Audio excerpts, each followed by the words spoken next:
right. Hello and welcome to another Big Mish movement workshop. It's been a while since I've done a video, just sort of, life happening, but I thought let's get back into it. This is something I really enjoy doing. I really enjoy sharing tips with people. I'm gonna go back into what I did last time, which was foam rolling. Felt I could do it better anyway, because there's always lots of important things to talk about. Things that are important to clear up, a lot of misconceptions when it comes to foam rolling. And so that's why I decided to do today's topic on, again, basically, which was the last time I did a video, but that was over a month ago. So, getting into it, foam rolling has become so popular about within the last 10 or so years. It's really boomed in popularity and usage. Nowadays you'll see them in just about every single gym you go to. There's some good things with it, but I think there's been some misconceptions and people tend to rely on foam rolling a bit too much as a means to manage their pain. And you'll find that although it might actually make things feel better at the time, especially if there's pain and tension going on, it won't usually resolve issues. Not unless that's a muscle that's already overworking and we know that it's overworking. But the problem is with a lot of people when it comes to foam rolling, or why it's become so popular, is because everybody's tight, everybody has pain issues and whatnot, or imbalances. And so it's like, how do I manage this myself? I can't always go to a chiropractor, massage therapist. Boom, foam rolling. Oh, okay, wow, this feels great. Yes, it feels great because we are moving blood and doing some stuff that's beneficial to the human body.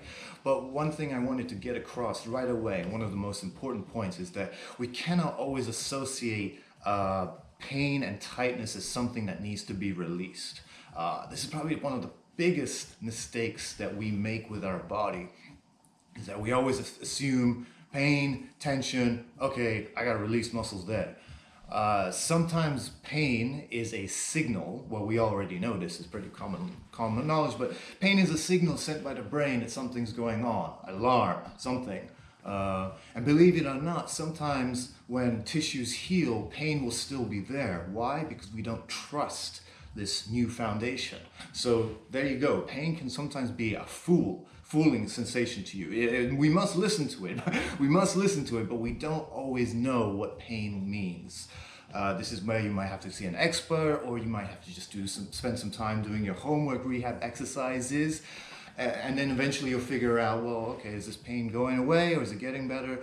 However, so what releasing muscles is good to move blood, ease off tension. But sometimes pain, as I said, comes from a signal because we don't trust it.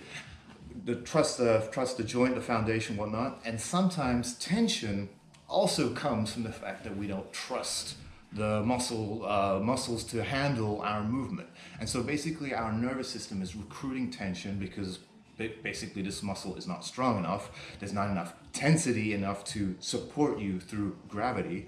And so you just recruit this tension just by itself. Then therefore, is that a muscle that we want to be releasing? We have to think about that. Common area with this is hamstrings.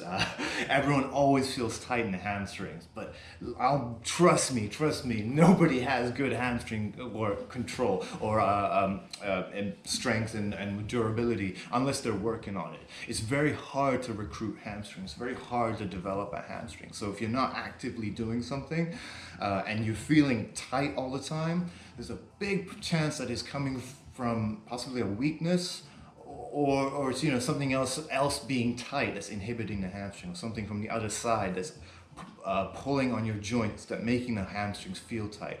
So you see, there's a lot of things that contribute to how you feel, and that's why releasing those muscles isn't always the answer. But it is still a good thing to do. It's still a good starting point to your workouts, which is why let's talk about some of the good things it does. Yes, I would always start my workouts if I feel super tight, or somebody that's not really good with mobility or whatever, or hasn't spent a lot of time doing any of that stuff. I would say, yeah, sure, let's foam roll and release muscles. And I kind of got into this, but also because of our posture and mechanics, one side being tighter than the other side, and this back and forth thing that's going all around our body, it is also sometimes beneficial to release certain areas and then maybe leave other areas alone. I said hamstrings usually tend to be weaker for most people. Guess what always tends to be very overly dominant? Strong? Quads. Well, 9 times out of 10, you'll feel some knots or trigger points going up and down the quad. So that's something I encourage heavily, to release the quads. And guess what? Everybody has knee pain, tendonitis, that kind of stuff going on. That's all some kind of tension and overworking in the quads. It's just when you start chasing tension around your whole body, we have to start really thinking about, okay, is it just because we're just working super, super hard, or is our body really just telling us that I just feel tight all the time? And that's when we could use with a little bit more stability. And another little thing that I'm not going to get into today, but a big reason we are all tight is because of breathing. If you want to know more about breathing, check out one of my previous videos. I've done tons on it. Breathing is a huge reason why we feel super, super tight. So that could be a big reason of what you want to look into. Not going to go into today. Hopefully now I've broken down a little bit of what you want to pay attention to. There are certain areas we're going to release, and I'm going to show you some of these key areas that are really great to release. I'm not going to release everywhere because I just really kind of dial in and focus on those key points. And another thing is, today we're just focusing on the foam roller. The next video will be on the ball, trigger point ball, that we can release on more of the upper body as well as the feet. Really important areas. So with that being said, let me kind of show you this first area, or first part of the legs, and as we go through the whole legs, showing you the tips, techniques, and what you want to do that's kind of an optimal for muscle release. That way you know you've checked everything off, because sometimes people just roll back and forth and there's not really a mindset to it. There's certain things you want to do. And the last thing I want to say is, okay, so what kind of foam roller is good? There's been a lot of different kind of gimmicky rollers out there. Sorry to say that. Just a basic foam roller works. Maybe a little bit harder than a styrofoam one will be good. You do not need one of those with pegs in it. Those are really bad. I don't like those things sticking in out random areas. You don't really know. It could be pushing into a bone. Don't really need that. I've seen some really super heavy rollers that you can roll on top of your muscles. Not a really big fan of that. Less is more, believe it or not, sometimes. And once I show you the sort of three-step methods of how you release a muscle, that's pretty much all you need, and then you want to move on. And after you move on, you want to strengthen and do your homework. And then you'll find that things will resolve themselves. You do not need excessive pressure, in my opinion. You've got vibrating rollers. Those are great if you can afford one, but those are a little bit pricey. But yes, the vibration does add a little bit extra release to it. And speaking of that same sort of company that does those, we've got these hammer machines. If you're really fancy and you want to own one of those hammer machines, those are great. I mean, all it really does is spare your hands. I mean, yeah, sure, it feels good because yes, you're adding these sort of strong troponin pushes to the muscle. You're really tenderizing muscles. It's more something for athletic trainers to save their hands. As an individual, I don't think you would really need it. I think you can do plenty of getting all the release work you need with a foam roller and a ball and some proper breathing and corrective work, and your body is going to be just fine. You do not need excessive pressure or pushing machines and all that stuff, in my opinion, because 9 times out of 10 we're not breathing properly, we don't have good enough biomechanics, and all of that resonates tension throughout our body, in addition to not releasing the right muscles. So let me get into that right now. So certain areas, key areas on the body. I like to go calves, glutes, 3 areas of the quads, and then one spot in the upper body. So we got some more detailed areas we could go over with the ball. So there's going to be a couple of leg area, hip and feet parts with the ball that I'll go in the next video. But today, let's just keep it kind of brief and just go over these major muscle groups of the legs. So just lower this slightly. Okay, So here we go. The calves. What I like to do is I like to cross my leg, one leg over the other, just like this, okay? Number one is we're gonna start all the way from our heel, and using our hands, we're gonna roll all the way up to the top of the calf and all the way back down. What we're doing right now is we're feeling it out. We're feeling out where's your tightest spot. Is it everywhere? Is it closer to the Achilles, or is it higher up? You can go 1 to 2 times up and down as you're just kind of just a feeling out phase. We're not even really releasing, although this does certainly release, but we don't want to focus on moving as much. We want to find that spot that is the tightest spot. Okay, for me, it's a little bit higher up right there. Okay, so what we're gonna do now is we're gonna hold it. If you can, keep your butt off the floor, but if that's too difficult for your arms, you can settle it down. Number one, though, is you're just applying pressure and just holding it. I'm doing 5 seconds for now, for today, but your optimal goal would be 20 to 30 seconds holding. After that, lifting your butt off the floor again, we're going to pulse it up and down on that spot. 10 little mini pulses, back and forth, kneading throughout that trigger point, or knot area, or tension area. After you've done 10, stop, hold, watch my foot. We're gonna point and flex, bring it all the way. So applying a stretch and a contraction as you're holding the muscle down on the roller. Point and stretch. One more for 3. Point and stretch. Let's finish up with a one-time down and all the way up to knee throughout the muscle, and that's it. And then we're going to move on to the next one.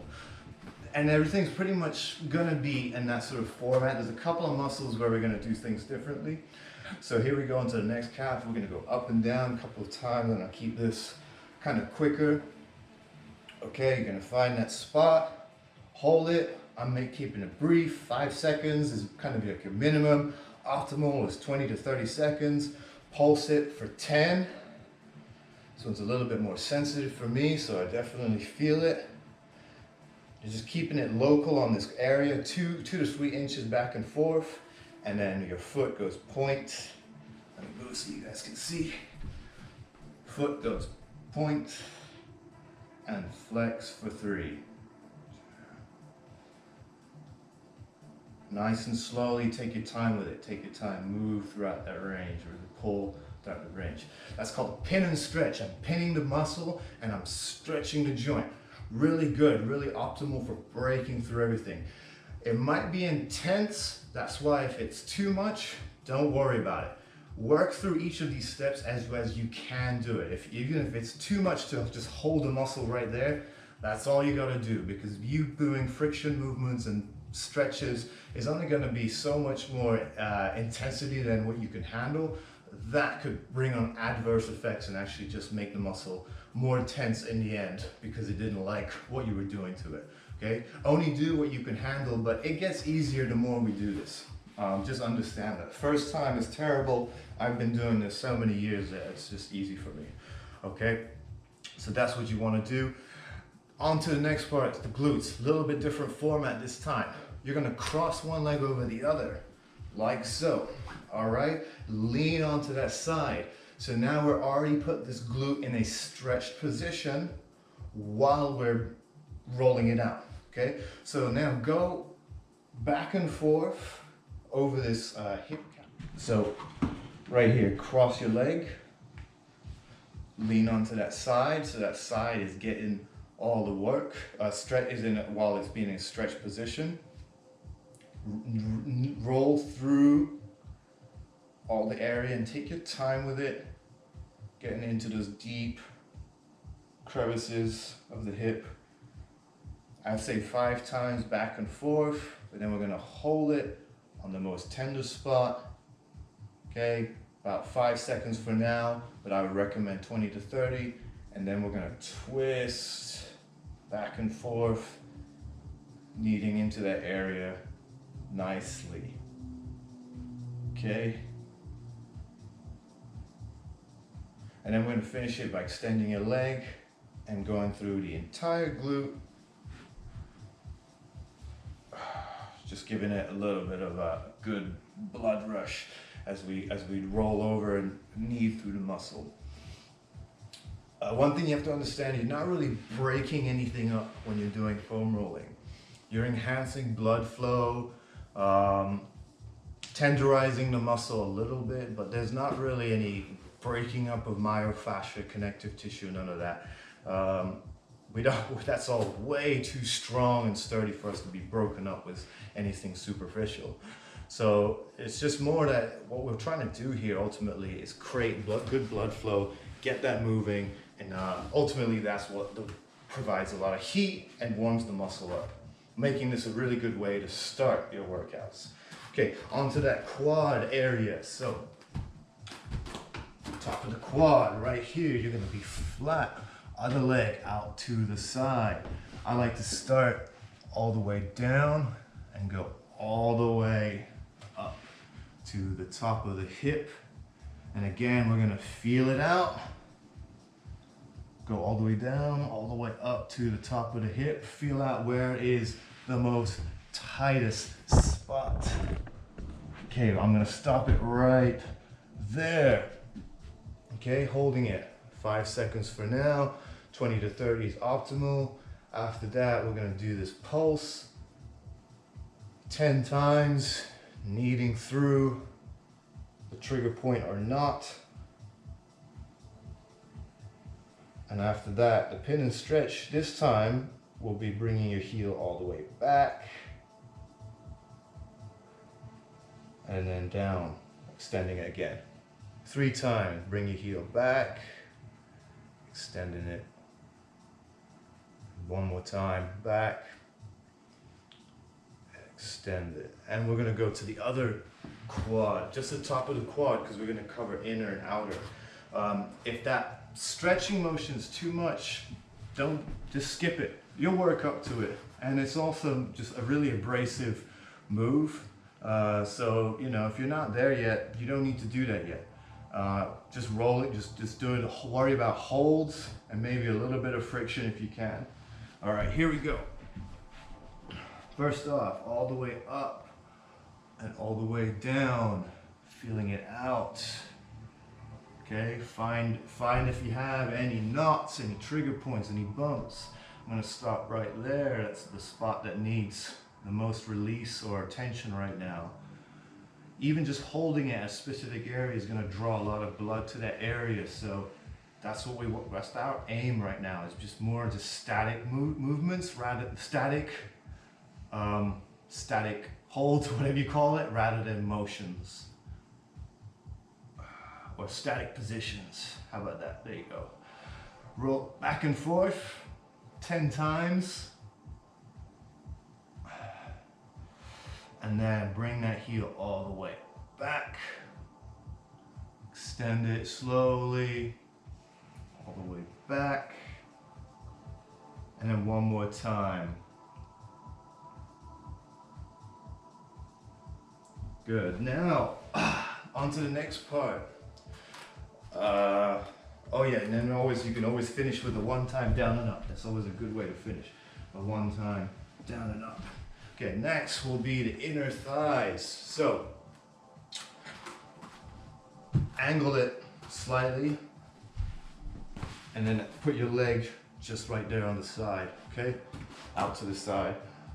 Just let the weight of your leg apply the pressure. You don't really need to do anything else. And just roll all the way deep in and all the way out. Let's go 2 times. Feeling out where the area is that needs the tension. I'm gonna stop it right there. Hold optimally 20 to 30 seconds. Pulse it.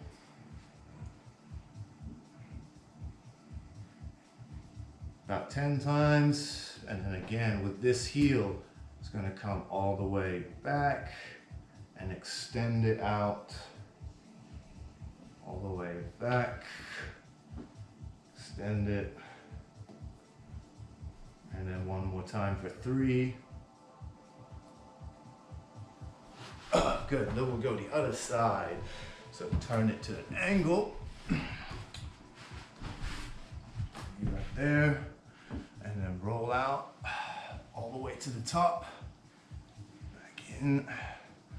And then we'll go one more time. Trying to find where it is that needs the attention. I'm gonna stop right there. Hold it.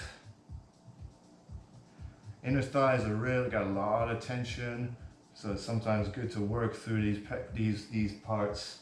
And because of how they hold our pelvis, it's a good sweet spot. You get these areas. Sometimes your lower back feels much better, or even if we release the quads, we get we ease up a lot of tension in the lower back because of how they hold the pelvis. Okay, heel comes back, 3, 2, 1. Very good. Okay, now onto the lateral quad.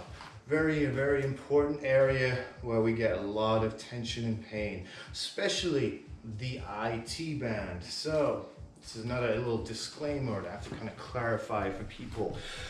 The IT band, if that's what the tension or pain that you're feeling, that's not something that we're going to be able to work through with a foam roller or any kind of device.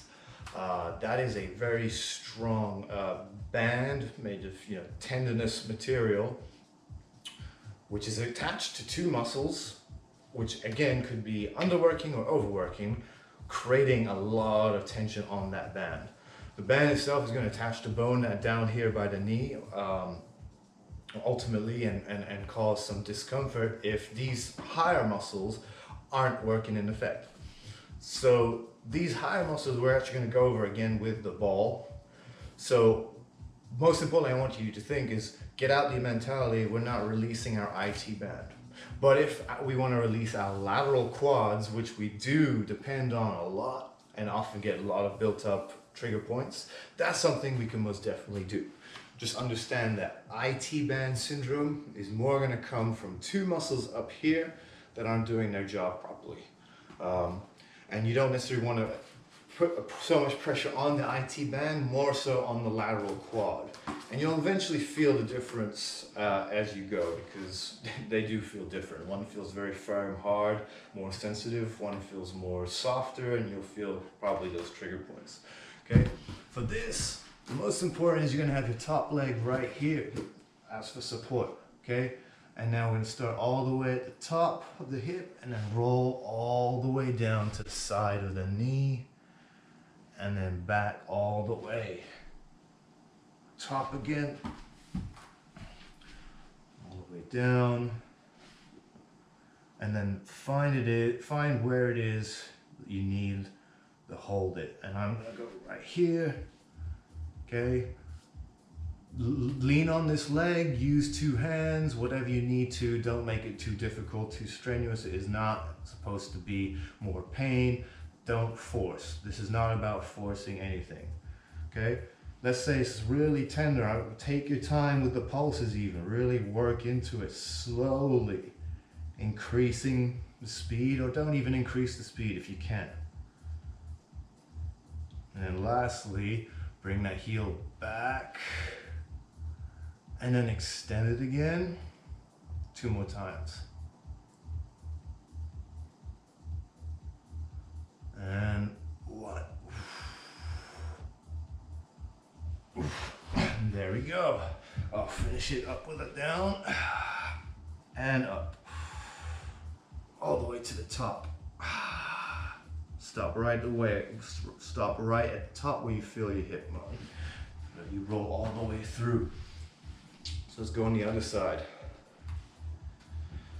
Okay, so remember, never force. It's not about forcing. It's just about kind of comfortably rolling through your muscles, whatever that means. But you'll find the way. That's why I encourage top leg here, 1 hand here, 1 hand here. Get yourself supported. And just take your time. Slow is better, less movement is better, especially if it's more sensitive. Okay, so here we go, from all the way from the top, all the way down, and back, going all way through the whole lateral quad and find your area of interest. For me, it's right there. We stop and hold for 5 seconds today, but your optimal goal is 20 to 30 seconds. That is usually what it will take for a muscle to really kind of calm down, settle into the pressure. Pulse it.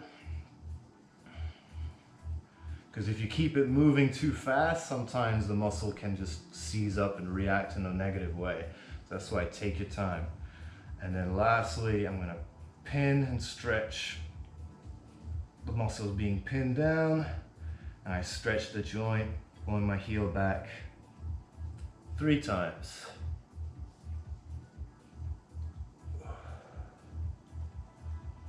And then finish it with a 1 time down, all the way up till you feel your hip bone. Nice. Okay. Quads done, glutes done, calves done. Okay, so that's pretty much the lower body done with the foam roller. I've got some points that I'll like to attack with the ball. I'll go into my next video. One more spot on the upper body that I like to target with the roller, and this is a really great area, because not only will it open up your shoulders, not only will it open up your rib cage, but by releasing our lats can sometimes really help decompress our spine. We don't realize how big our lats are, and because they own so much real estate on the spine, when they get super tight, they're actually going to compress.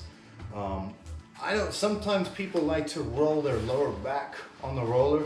I don't really recommend that. You're going to kind of go into too much extension going over your back. And again, this is the spine and back is something that we can target with a lacrosse ball or hard ball.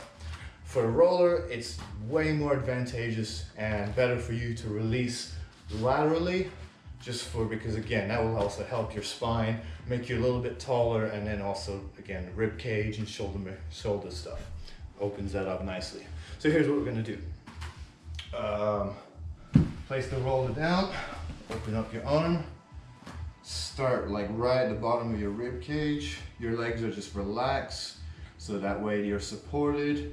And let's just shimmy yourself all the way till you feel the back of your shoulder.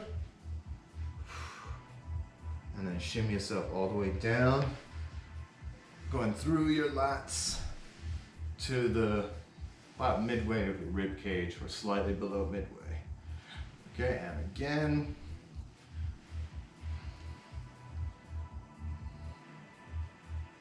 Just for 2 times, I like to recommend 2 times going through the whole muscle. I'm gonna stop right here, right around my armpit area. That's usually the belly of the muscle that feels the most tender for me. Hold it, 5 seconds for today, but 20 to 30 is optimal.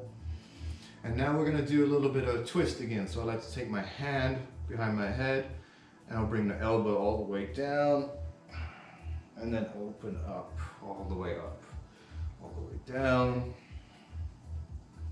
open all the way up. 3 to 5 times. I say go 5, but I'm gonna go 3 just today. All right, let's go to the other side. Extend that arm, shimmy yourself slowly, working through all the crevices. Oof. Get to all the way to the back of your shoulder. That might be tender. And we'll work all the way down again. One more time. Roll all the way through. All the way up. And then we're going to stop right here at our armpit area. Again, it's best to hold for longer, especially if this is really sensitive because you've never done this before and it's super painful. It's better to hold for 30 seconds. If you think short, usually that's not enough to really allow the tension to dissipate. Shorter periods are actually better once you get more used to doing this. Hand behind the head, 3 to 5 twists. In addition to holding, because now muscles got a little bit more tender, so now you can afford to do a little bit more movement, hopefully. Because don't forget to also just settle down and breathe. Inhale and exhale on the way down, making sure that you're really getting good airflow. And then always, you can, if you want, finish it with a one-time down and all the way up, because that gets a nice, good release of the body, of the belly of the muscle, or the whole body of the muscle. And so that's pretty much it for foam rollers. That's all the vital areas that we could cover. Tune in for the next video that I'll do, which will be on the ball releases, places on the neck, chest, back, upper back, lower back, feet, hips. Actually, a lot more places we can release with that than on the foam roller.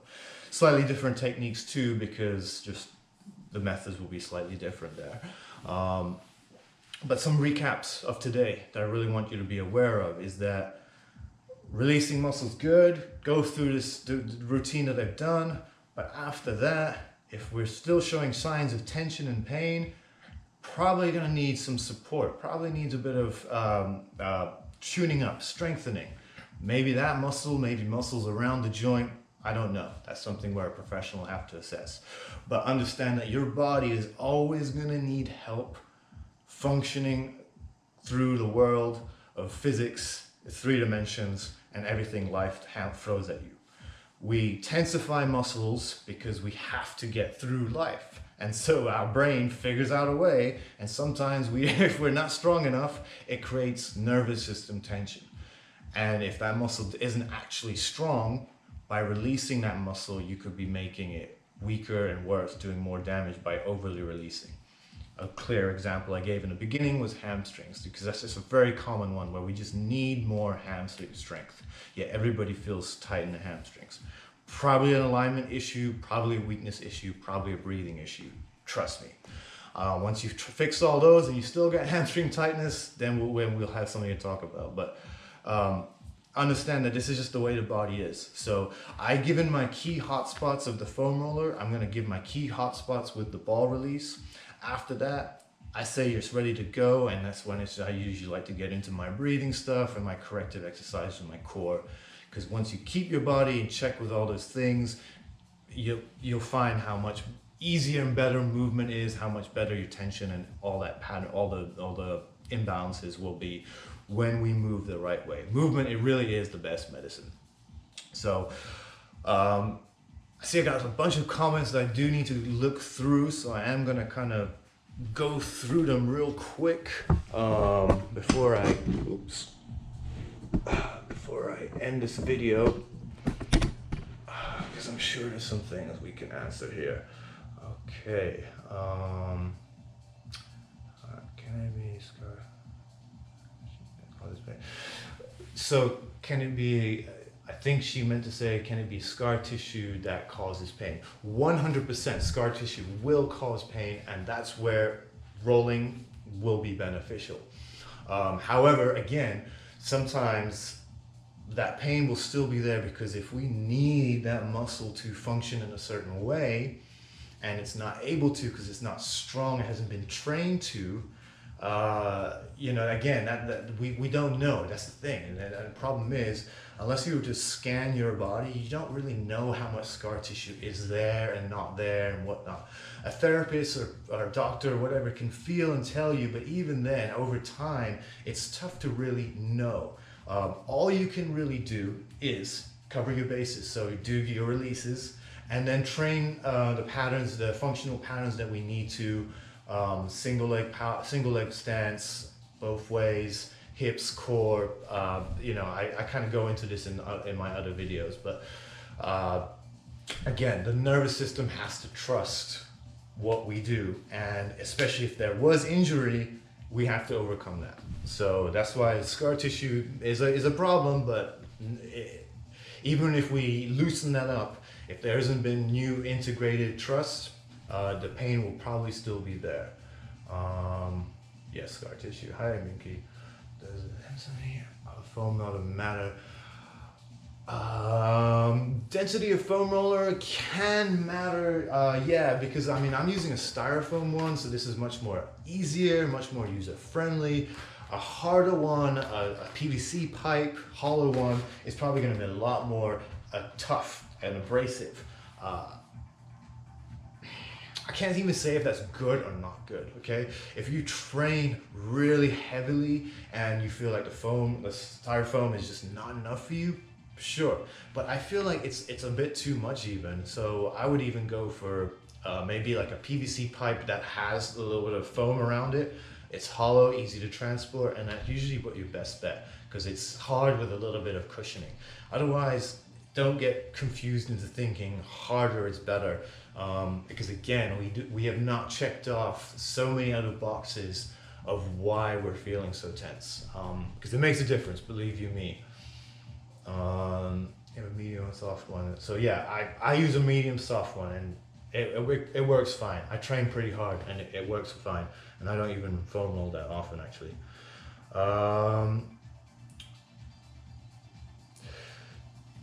So foam rolling is better for tension and tightness than doing soft tissue fascia work.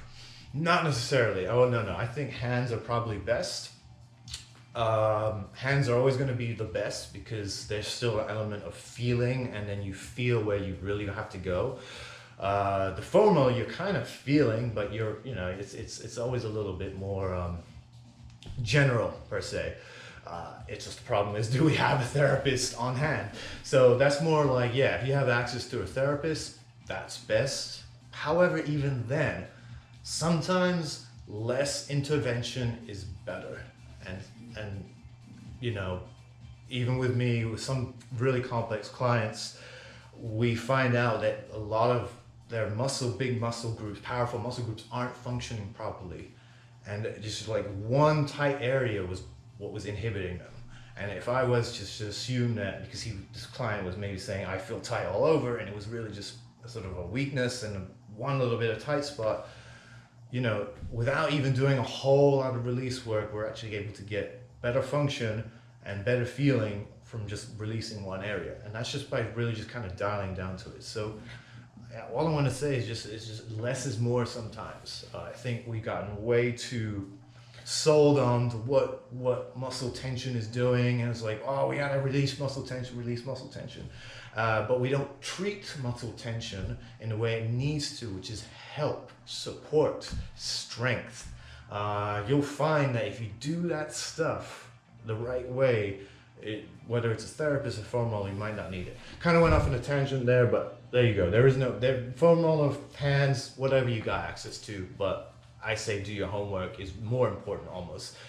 On to the next one. I appreciate you asking all these questions. Inner thighs, ouch. Definitely looser.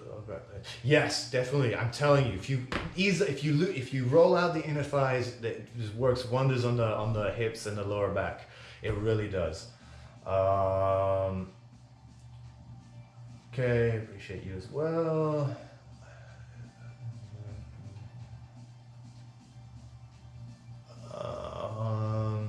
Yeah, so a foam roller is a bit obviously bigger, more general. You can use a ball on your quads. You can use a ball to do all the places I've done today. It's just, I feel like it's easier to do certain muscles on a roller, because on a ball you're kind of like balancing and having to stay in one place. So whatever the method, it really doesn't matter. It's just being able to apply pressure to an area. And a ball actually might work better by going into more of the specific point we need to. Whatever works for you. Bottom line, we're trying to manipulate blood flow. That's all. If you can get blood to the area because you were able to apply pressure, whether it's through hands or a ball or a roller, good for you. That's all we want to do at the end of the day. Can't wait for ball work and tune in. That's going to come next. So I appreciate you for tuning in. Oh, one more. Using your hands. Touch it, relax it. Yeah, 100%. Human touch is better. Now, I mean, obviously you can't really do it to yourself. It's better if you have somebody releasing muscles on you. Human touch is always, a great, sense of relaxation, and then you also kind of feel what's going on. You feel how tender it is yourself, and you can feel the knots a lot better. But at the end of the day, it's working with what you have, and like I said, tune in for the next video next time on ball releases. So I'll go over the areas there and how to keep yourself nice and loose and get yourself ready for your workouts, so that you can have workouts with more effort, focus, and joy, so that you can enjoy the most, move out and get the most out of your movement, because that's what we're here to do in life. So I appreciate you. Thank you so much, and tune in for the next video. Bye for now.